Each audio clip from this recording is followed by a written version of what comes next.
الحمد لله نحمده ونستعينه ونستغفره ونؤمن به ونتوكل عليه ونعوذ بالله من شرور أنفسنا ومن سيئات أعمالنا من يهده الله فلا مضل له ومن يضلله فلا هادي له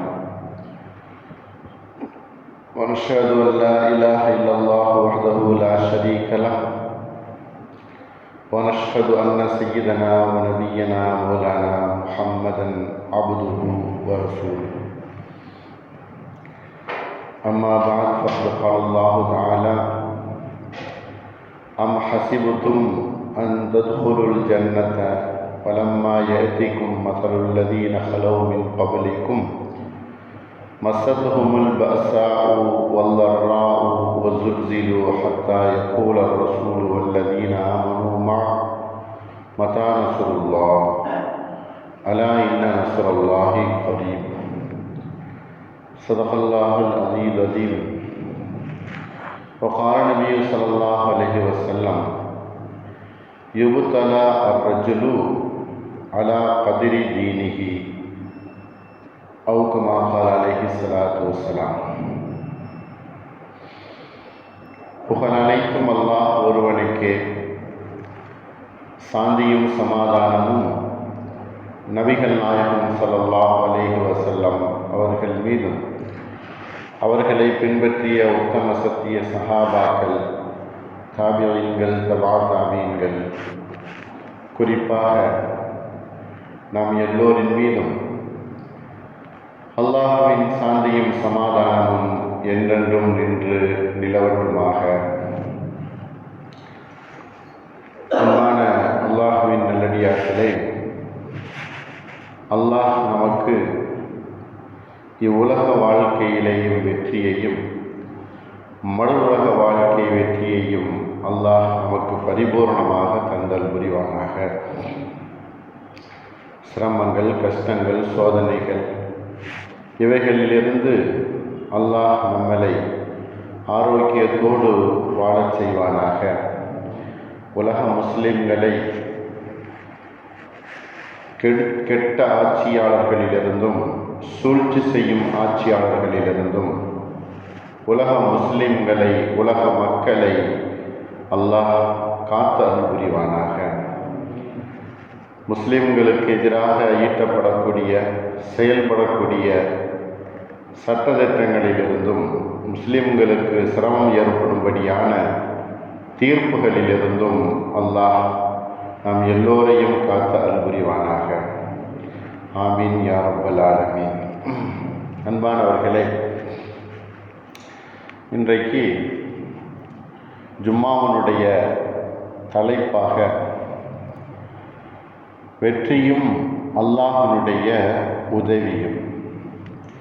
வெற்றி நமக்கு எப்படி கிடைக்கிறது, அல்லாஹ்வினுடைய உதவி எப்படி நமக்கு வருகிறது? நாம் முயற்சி செய்வதால் நமக்கு வெற்றி கிடைக்கிறது என்பதாக நம்ம நினைக்கிறோம். ஆனால் அதனுடைய பின்னணியில் அல்லாஹ்வினுடைய உதவி இருக்குது என்பதை நாம் மறந்துவிடக்கூடாது. அல்லாஹ்வினுடைய உதவியை கொண்டுதான் நாம் ஒவ்வொரு கட்டத்தையும், ஒவ்வொரு ஸ்டெப்பையும் நாம் கடந்து கொண்டிருக்கிறோம். அதில் சில நேரத்தில் நமக்கு வெற்றி என்பது கிடைக்கிது, சில நேரத்தில் தோல்வி வந்து விடுகிறது, சில நேரத்தில் மன மகிழ்ச்சி ஏற்படுகிறது, சில நேரங்களில் மனவேதனையும் கவலையும் ஏற்படுகிறது. இது அனைத்திற்கும் அல்லாஹ்வுடைய உதவி அவசியமாக இருந்து கொண்டிருக்கிறது. நாம் வெற்றி பெற்றுட்டோம், நம்முடைய முயற்சி சக்ஸஸ்ஃபுல்லாகிடுச்சு, நாம் செய்த வேலைகள், நாம் சிந்தித்தது, நாம் செயல்படுத்தியது எல்லாமே வெற்றியாக ஆகிடுச்சு அப்படின்னு நாம் நினைத்து கொள்கிறோம். ஆனால் அல்லாஹுவும் ரசூலும், இறைவனும் இறை தூதரும் வெற்றி என்பதை பற்றி எதை குறிப்பிட்டு காட்டுகிறார்கள்? அல்லாஹ் குர்ஆனிலே சொல்லுகிறார், வல்லதீன தபவ்வஉ الدار والإيمان من قبلهم يحبون من هاجر إليهم. அன்சாரிகளை பார்த்து அல்லாஹ் சொல்லுகிறான், அவர்கள் ஹிஜ்ரத் செய்து வந்த அந்த மனிதர்களை அவர்கள் பிரியம் கொண்டார்கள். தங்களை விட, தங்களுடைய பொருள்களை விட, தங்களுடைய குடும்பத்தாரை விட அந்த ஹிஜ்ரத் செய்து வந்த அவர்களை அவர்கள் நேசித்தார்கள். ஆகையினால் அவர்களுக்கு வெற்றி என்பது கிடைத்தது. அன்பானவர்களே, செழிப்பாக இருக்கக்கூடிய சமயத்தில் நம்ம உதவிகள் செய்வதோ, நாம் செழிப்பாக இருக்கும்போது அடுத்தவர்களுக்கு ஆறுதல் சொல்லுவதோ, நம்மிடத்தில் பூரிப்பு இருக்கும் பொழுது அடுத்தவர்களை கவனிப்பதோ, இதில் அல்லாஹ்வும் ரசூலும் வெற்றி இருப்பதாக சொல்லவில்லை. மாறாக நாம் சிரமப்படும் பொழுது, நமக்கு ஈமானில் சோதனைகள் வரும் பொழுது, நமக்கு வறுமை ஏற்படும் பொழுது, அடுத்தவர்களுடைய கஷ்டம் சிரமம் நமக்கு ஏற்படும் பொழுது, அப்போ நாம் அடுத்தவர்களுக்கு செய்யக்கூடிய அந்த உபகாரமும் அந்த உதவியும் அந்த ஆறுதல் வார்த்தைகளும் அது நமக்கு வெற்றியாக அமைகிறது. கஷ்டத்தின் காலத்தில் அபூபக்கர் சித்தீக் ரலியல்லாஹு அன்ஹு அவர்கள் பெரிய உதவி செய்தவர்கள், மார்க்கத்திற்கு தீனுக்கு உதவி செய்தவர்கள். அப்துர்ரஹ்மான் இப்னு அவுஃப் அவர்கள் பெரிய மார்க்கத்திற்கு உதவி செய்தவர்கள். வரலாற்றில் நம்ம நிறைய சரித்திரங்களை பார்க்கிறோம், படிக்கிறோம். உஸ்மான் ரலியல்லாஹு அன்ஹு அவர்கள் மார்க்கத்திற்கு பெரிய உதவி செய்தவர்கள். ஆனால் அவர்களை எல்லாம் அல்லாஹ் வெற்றியாளர்கள் என்பதாக சொல்லாமல், அன்சாரியில் இருக்கக்கூடிய ஒரு சஹாபி, வறுமையில் இருக்கக்கூடியவர், அவருக்கு ஒரு விருந்தாளி, இரவு நேரத்தில் விருந்தாளி வந்துவிட்டார் தன்னுடைய வீட்டிற்கு. உணவு இல்லை, குழந்தைகளுக்கு மட்டுமே உணவு இருக்கிறது, குழந்தைகள் சாப்பிடுவதற்காக வேண்டி மட்டுமே உணவு இருக்கிறது. வறுமை, கஷ்டம், ஏழ்மை, இந்த நிலையில வந்த விருந்தாளியை அந்த விளக்கை அணைப்பதை போல அணைத்துவிட்டு விருந்தாளிகள் முழுவதுமாக வயிறார சாப்பிடட்டும் என்பதாக சாப்பிட வைத்தார்கள். இரவு நேரத்தில் தன்னுடைய கஷ்டத்தில், தன்னுடைய சிரமத்தில், தன்னுடைய ஏழ்மையில் அந்த விருந்தாளியை அவர்கள் சாப்பிட வைத்த போதுதான் அல்லாஹ் அதிகாலையிலே நபி அவர்களுக்கு இந்த குர்ஆனுடைய வசனத்தை இறக்குகிறார். தன்னுடைய ஆத்மாவையும் தன்னுடைய குடும்பத்தையும் அவர்கள் பொருட்படுத்தாமல் வந்த விருந்தாளியை கவனித்தாரே, அவர் வெற்றியாளர். உலாயிக ஹுமுல் முஃப்லிஹூன், அவர்கள் வெற்றியாளர்கள் என்பதாக அல்லாஹ் சொல்கிறார். அப்போ வெற்றியினுடைய பின்னணி என்ன? செழிப்பாகவோ செழுமையாகவோ பெரிய பரக்கத்தாகவோ வசதியாகவோ இருக்கும்போது மட்டும் நாம் உபகாரம் செய்வதல்ல, சிரமப்படக்கூடிய நேரத்திலேயும் நாம் அடுத்தவர்களுக்கு உபகாரம் செய்வது என்பது வெற்றியினுடைய உச்சகட்டமாக இருக்கிறது. அல்லாஹ் வேறொரு இடத்திலே சொல்லுவார், அம் ஹசிப்தும் அன் ததுகுலுல் ஜன்னத வலம்மா ஏத்திக்கும் மஸலுல்லதீன ஸலவ் மின் கப்லிக்கும், நீங்கள் ஒன்றுமே சிரமப்படாமல் கஷ்டப்படாமல் சொர்க்கத்தில் நுழைந்து விடலாம் என்பதாக நினைத்தீர்களோ, சிரமத்திற்கும் சோதனைக்கும் ஆளாகி விடாமல் சொகுசான முறையிலே சொர்க்கத்திற்குள் நுழைந்து விடலாம் என்பதாக நீங்கள் எண்ணிக்கொண்டீர்களா? அம் ஹசிபத்தும் அன் ததுகுலுல் ஜன்னத வலம்மா யாதிக்கும் மஸலுல்லதீன ஸலவ் மின் கப்லிக்கும் மஸ்ஸத்துஹுமுல் பஅஸா வல் ضرா, முந்திய கூட்டத்தினர்களுக்கு சிரமமும் கஷ்டமும் அவர்களுடைய வாழ்க்கையிலே உள்ளே நுழைந்தது. எந்த அளவுக்கு என்று சொன்னால், அந்த உம்மத்துமார்கள் தன்னுடைய நபியிடத்தில் வந்து கேட்டார்கள், மதா நஸ்ருல்லாஹ், அல்லாஹ்வுடைய உதவி எப்போ வரும் என்பதாக கேட்டார்கள். அந்த நபியும் அந்த உம்மத்தும் சேர்ந்து அல்லாஹ்விடத்தில் கேட்டார்கள், மதா நஸ்ருல்லாஹ், எப்போ அல்லாஹ்வுடைய உதவி வரும் என்பதாக கேட்டார்கள். அல்லாஹ் சொல்றான், அலா இன்ன நஸ்ரல்லாஹி கரீப், அல்லாஹ்வுடைய உதவி இருக்குதே அது மிகவும் சமீபத்தில் இருக்குது, அது உங்களுக்கு வந்துவிடும் என்பதாக அல்லாஹ் சொல்லுகிறான். அல்லாஹ்விடத்தில் தன்னுடைய நபியும் நபியுடன் இருக்கக்கூடிய உம்மத்துமார்களும் அல்லாஹ்விடத்தில் எப்போ உதவி வரும் என்பதாக கேட்டார்கள். அல்லாஹ் சொன்னான், மிகவும் சமீபத்தில் இருக்குது என்பதாக சொன்னான். அப்போ உதவி என்பது ஈமானுடைய தரத்தை பொறுத்தது. அல்லாஹ்வுடைய உதவி என்பது நம்மிடத்தில் இருக்கக்கூடிய ஈமானை பொறுத்து அல்லாஹ்வுடைய உதவியை நாம் பெற்றுக்கொள்ள முடியும். எப்படி நம்முடைய ஈமானுடைய தரம் இருக்கிறது என்பதை நபி ஸல்லல்லாஹு அலைஹி வஸல்லம் அவர்கள் சொல்கிறார்கள், குல்லமா ஜாதல் ஈமானு ஜாதல் இப்திலாவு. ஒரு மனிதனுக்கு ஈமான் அதிகமாகும் பொழுது அவனுக்கு சோதனையும் அதிகமாகும். ஈமான் அதிகமானது என்று சொன்னால் எப்படி ஈமான் அதிகமாகிறது? இபாதத்தில், வணக்க வழிபாடுகளில், அடுத்தவர்களுக்கு உதவி செய்வதில், விட்டு கொடுப்பதில், குடும்பத்தை கவனிப்பதில், நண்பர்களை கவனிப்பதில், இப்படி ஈமானை அதிகப்படுத்துதல். ஈமான் அதிகமாகும் பொழுது அல்லாஹ் அவருக்கு சோதனையும் அதிகப்படுத்தி கொடுக்கிறான். ஜாதல் ஈமானு ஜாதல் இப்திலாஹு. நபி ஸல்லல்லாஹு அலைஹி வஸல்லம் அவர்கள் சொன்னார்கள், எந்த ஒரு மனிதனுக்கு ஈமான் அதிகமாகுமோ அப்பொழுது அவருக்கு அல்லாஹ் சோதனையும் அதிகப்படுத்துகிறான். எப்படி? இப்ராஹிம் அலைஹிஸ்ஸலாம் அவர்களுக்கு அல்லாஹ் சொன்னான், இது காலலஹு அஸ்லிம், நீங்கள் முழுமையாக வழிபட்டு விடுங்கள் என்பதாக அல்லாஹ் இப்ராஹிம் அலைஹிஸ்ஸலாம் அவர்களை பார்த்து சொன்னார். இப்ராஹிம் அலைஹிஸ்ஸலாம் அவர்கள் சொன்னார்கள், அஸ்லம்து லிரப்பில் ஆலமீன், உலகத்தாருடைய இரட்சகனே அல்லாஹுவே, உனக்கு நான் முழுமையாக வழிபட்டு விட்டேன் என்று சொன்னதற்கு பின்னால் தான் அல்லாஹ் பெரும் சோதனைகளை அவர்களுக்கு கொடுத்தார். இப்ராஹிம் அலைஹிஸ்ஸலாம் அவர்களுக்கு பெரும் சோதனைகளை கொடுத்தார்.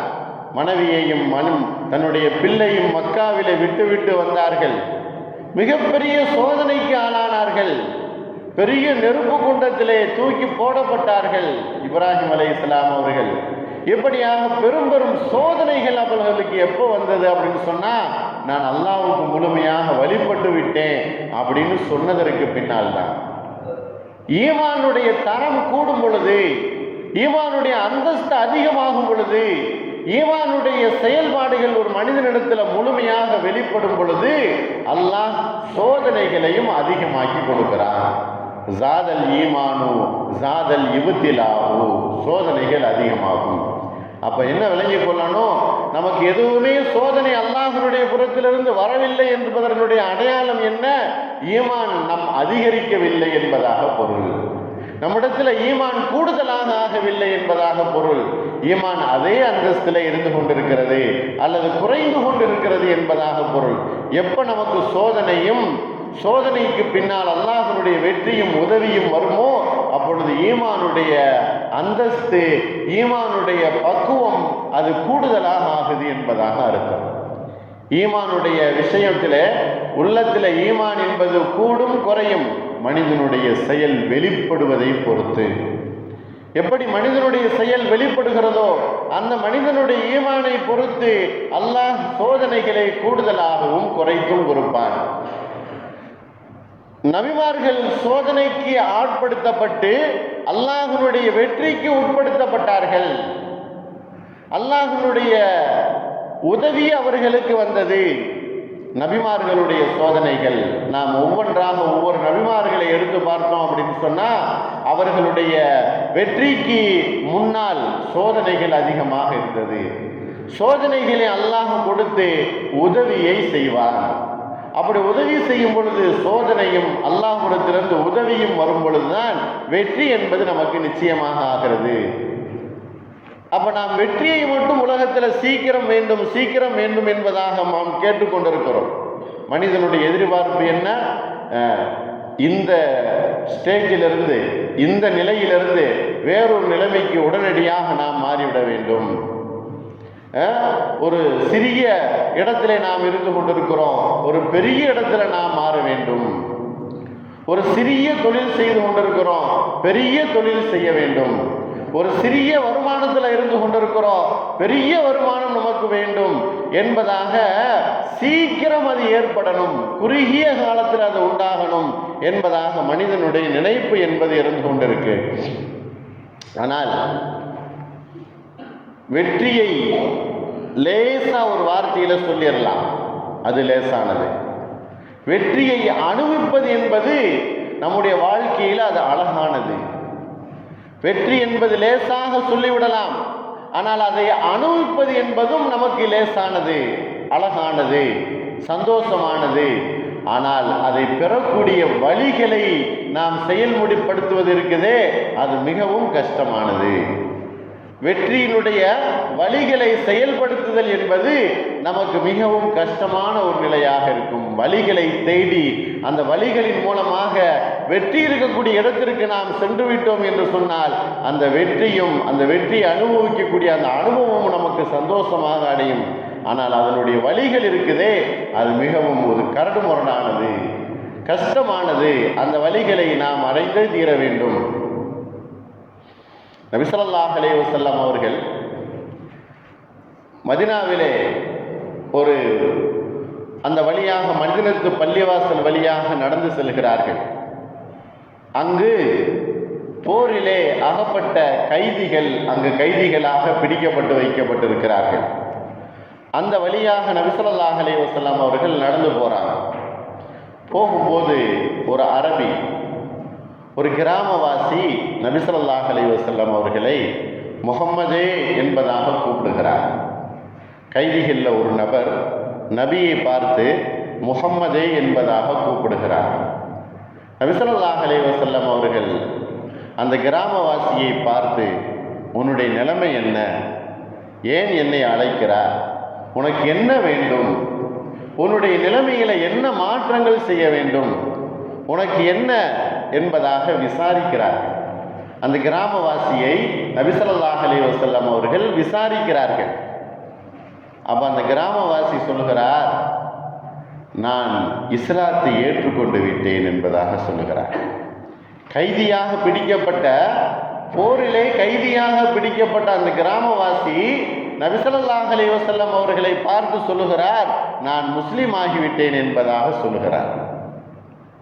அதற்கு நபி ஸல்லல்லாஹு அலைஹி வஸல்லம் அவர்கள் சொன்னார்கள், அப்படியா, நீ முஸ்லீமாக ஆகிவிட்டாய், ஈமான் கொண்டு விட்டாய் என்று சொன்னால் நிச்சயமாக உனக்கு வெற்றியும் நல்ல வாய்ப்புகளும் நல்ல நிலைமையும் உனக்கு வந்துவிடும் என்பதாக சொன்னார்கள். மூமின், ஒரு முஸ்லீம் தன்னுடைய ஈமானை சரி செய்து கொண்டால் அல்லது முஸ்லீம் ஆகிவிட்டால், ஈமானை ஏற்றுக்கொண்டு விட்டால் அந்த மனிதனுக்கு சகல வசதியும் வெற்றியும் வாய்ப்பும் அந்த மனிதனுக்கு கிடைத்துவிடும். நபி ஸல்லல்லாஹு அலைஹி வஸல்லம் அவர்கள் சொல்றார்கள், அந்த கிராமவாசி கைதியாக பிடிக்கப்பட்டிருக்கிறார். அவர் இஸ்லாத்தை ஏற்றுக்கொள்ளவில்லை என்பதற்காக வேண்டிதான் பிடிக்கப்பட்டிருக்கிறார் கைதியாக. அந்த கைதி சொல்லுகிறார், நான் இஸ்லாத்தை ஏற்றுக்கொண்டேன் என்பதாக சொல்லுகிறார். நபி ஸல்லல்லாஹு அலைஹி வஸல்லம் அவர்கள் பதில் சொன்னார்கள், அப்படியா, உனக்கு அந்த ஈமானை கொண்டு, அந்த இஸ்லாத்தை கொண்டு, உன்னுடைய உள்ளத்தில் இருக்கக்கூடிய அந்த ஈமானை கொண்டு வெளிப்படக்கூடிய செயலின் மூலமாக உனக்கு வெற்றியும் ஈரேற்றமும் ஆரோக்கியமும் உனக்கு கிடைக்கும், உனக்கு நிறைய நன்மைகள் கிடைக்கும் என்பதாக நபி ஸல்லல்லாஹு அலைஹி வஸல்லம் அவர்கள் கூறினார்கள். அன்பானவர்களே, இதுதான் நம்முடைய வாழ்க்கையினுடைய படிப்பினையும். நம்மிடத்துல வெற்றியும் அல்லாஹ்வுடைய உதவியும் நமக்கு வேண்டும் என்று சொன்னால், அல்லாஹ் சொன்னதின் பிரகாரம், அல்லாஹ் நமக்கு வாக்களித்ததின் பிரகாரம், அல்லாஹ்வுடைய தூதர் நமக்கு வழிகாட்டியதின் பிரகாரம் நம்முடைய வாழ்க்கையை ஈமானுடைய வெளிப்பாடாக அமைத்துக் கொள்ளும் பொழுது நிச்சயமாக அல்லாஹ்வுடைய உதவியும் வெற்றியும் நமக்கு கிடைக்கும். இன்றைக்கு பார்க்கிறோம், இந்தியா முழுவதும் வெற்றி கிடைக்கணும், வக்ஃபு திருத்த சட்டத்திலே ஒரு பெரிய வெற்றியை நாம் தீர்ப்பின் மூலமாக எதிர்பார்க்கிறோம் என்பதாக சொல்லிக் கொண்டிருக்கிறோம். ஆனால் நம்முடைய ஈமானை பொறுத்து, அல்லாஹ்விடத்தில் நாம் மண்டியிடுவதை பொறுத்து, அல்லாஹ்விடத்தில் நாம் சஜிதா செய்வதை பொறுத்து, நம்முடைய இஹ்லாஸ் என்கிற தன்மையை பொறுத்து அல்லாஹ் நமக்கு வெற்றியையும் உதவியையும் சீக்கிரம் கொடுப்பான். மிகப்பெரிய எதிர்பார்ப்புக்கும் வெற்றிக்கும் ஆளாகி இருக்கக்கூடிய நம்ம நிச்சயமாக அந்த வெற்றியும் அல்லாஹ்வுடைய உதவியும் நமக்கு வேண்டும் என்று சொன்னால் நம்முடைய ஈமானின் மூலமாக வெளிப்படக்கூடிய செயல்பாடுகளை கொண்டு அல்லாஹ் வெற்றியை நிச்சயமாக நமக்கு தருவான்.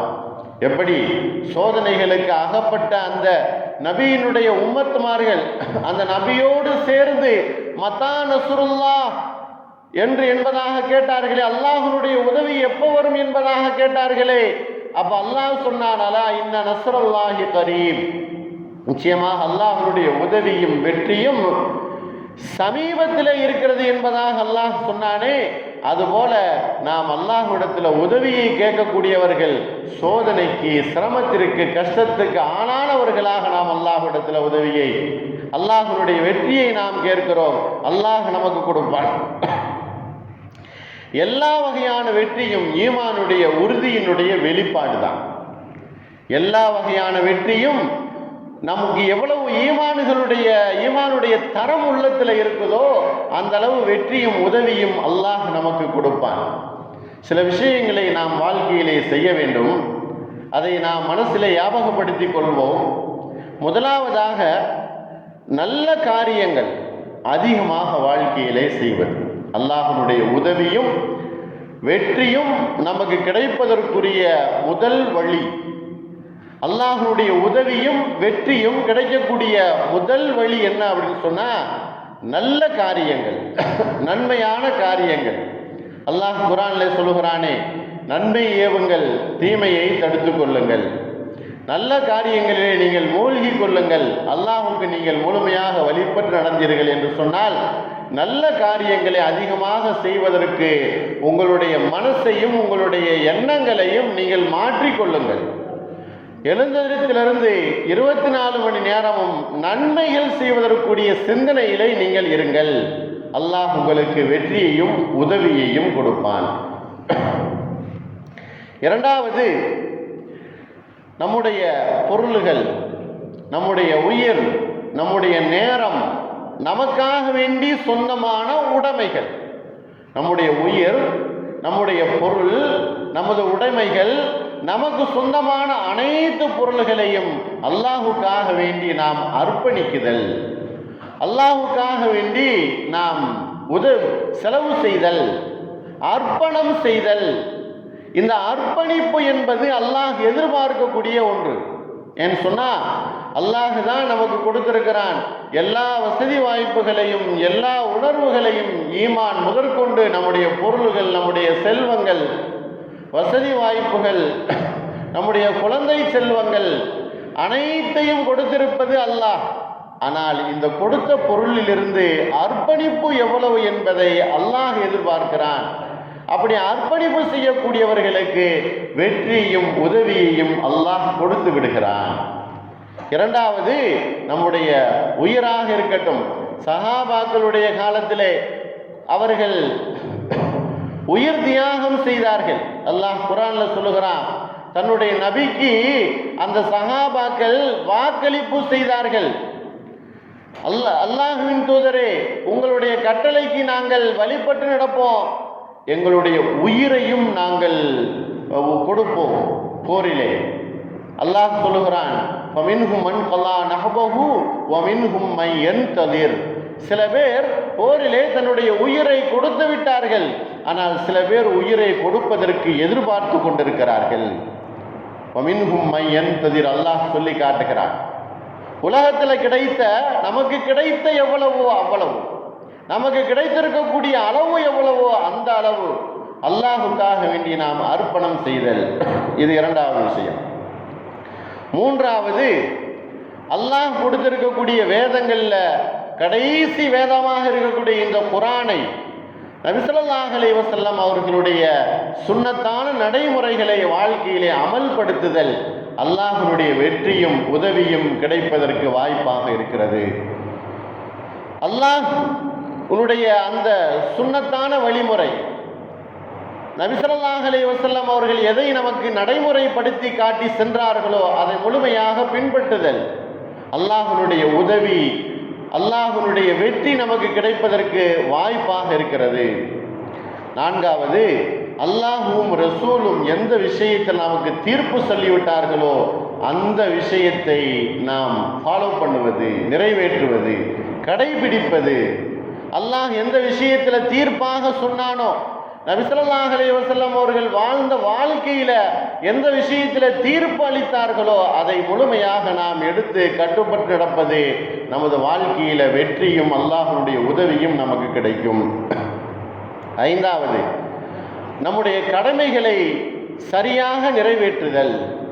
அல்லாஹ் நமக்கு எது கடமை என்பதாக சொல்லியிருக்கிறானோ வசதி படைத்தவர்கள் செல்வங்களை கொடுப்பது, வசதி படைத்தவர்கள் ஹஜ் செய்வது, இது போக கடமைகள் நமக்கு நிறைய இருக்கிறது. எவ்வளவு வசதி வாய்ப்புகள் இருந்தாலும் பெற்றோர்களை கவனிக்குதல், உடன் பிறந்தவர்களை பார்க்குதல், நம்முடைய குழந்தைகளை கவனிக்குதல், நம்முடைய நண்பர்களை பார்க்குதல், அவர்களிடத்தில் கவனம் செலுத்துதல், கவனிக்குதல், இது போன்ற காரியங்கள் தாண்டி அல்லாஹ்வுடைய கடமைகளை நிறைவேற்றுதல், அதுல சோடை போகாமல் இருக்குதல், அல்லாஹ்வுடைய வெற்றியும் உதவியும் நமக்கு கிடைக்கும். ஆறாவது, அல்லாஹ் நமக்கு கடமையாக ஆக்கியிருக்கக்கூடிய 5 நேர தொழுகையை முழுமையாக கடைபிடிப்பது. பள்ளிவாசல்கள் நிறைய கட்டப்பட்டு சொகுசான நிலைமையிலே அமைக்கப்பட்டிருக்கக்கூடிய பள்ளிவாசல்கள், பக்கத்தில் இருக்கக்கூடிய பள்ளிவாசல்கள், நடந்து போகக்கூடிய தூரத்தில் இருக்கக்கூடிய பள்ளிவாசல்கள், அல்லது நம்முடைய வாகனத்திலே அதற்காக வேண்டி தொழுகைக்காக வேண்டி பள்ளிவாசலுக்கு சென்று தொழ முடியும் என்று இருக்கக்கூடிய அந்த நிலைமையில அல்லாஹ் நமக்கு வைத்திருக்கும் பொழுது தொழுகையை நாம் விடுபடாமல் கலாவாகாமல் அதை நிறைவேற்றுதல் அல்லாஹ்வுடைய உதவியும் வெற்றியும் நமக்கு வருவதற்கு காரணமாக இருக்கிறது. தொழுகையில எப்ப நம்ம சோம்பலும், தொழுகையில எப்படி நமக்கு சோடை போகுதலும் இருக்கிறதோ அல்லாஹ்வுடைய வெற்றியையும் உதவியும் நாம் இருக்க முடியாது. அல்லாஹ் சொல்லுகிறானே, நீங்கள் தொழுகையை கொண்டும் பொறுமையை கொண்டும் அல்லாஹ்விடத்தில் உதவி தேடுங்கள்.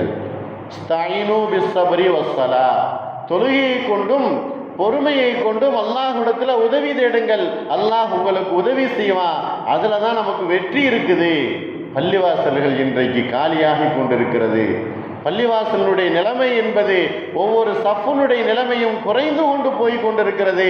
அல்லாஹ் எனக்காக வேண்டி என்னுடைய பள்ளியை கொடுத்திருக்கிறான், நான் தொழுவதற்காக வேண்டி ஒரு வாய்ப்பையும் வசதியையும் அல்லாஹ் ஏற்படுத்தி இருக்கிறான் என்பதை நாம் புரிந்து பள்ளிவாசல்களை தொழுகையாளிகளை கொண்டு நாமும் நிரப்பணும், நிரப்ப வைப்பது நம்முடைய கடமையாகவும் இருந்து கொண்டிருக்கிறது. ஆகையினால் அன்பானவர்களே, இந்த விஷயங்களை நம்முடைய வாழ்க்கையிலே ஃபாலோ பண்ணி நம்முடைய வாழ்க்கையை செயல்படுத்தி அல்லாஹ்வுடைய உதவியையும் வெற்றியையும் பெற்றுக்கொள்ளக்கூடிய நல்லதொரு கூட்டத்தில், நல்லடியார்களுடைய கூட்டத்தில், நபிமார்களுடைய கூட்டத்தில் அல்லாஹ் நாம் எல்லோரையும் சேர்த்து அருள் புரிவானாக. வாஹிர் தாவானா அல்ஹம்துலில்லாஹி ரப்பில் ஆலமீன். அஸ்ஸலாமு அலைக்கும் வரஹ்மத்துல்லாஹி வபரகாத்துஹு.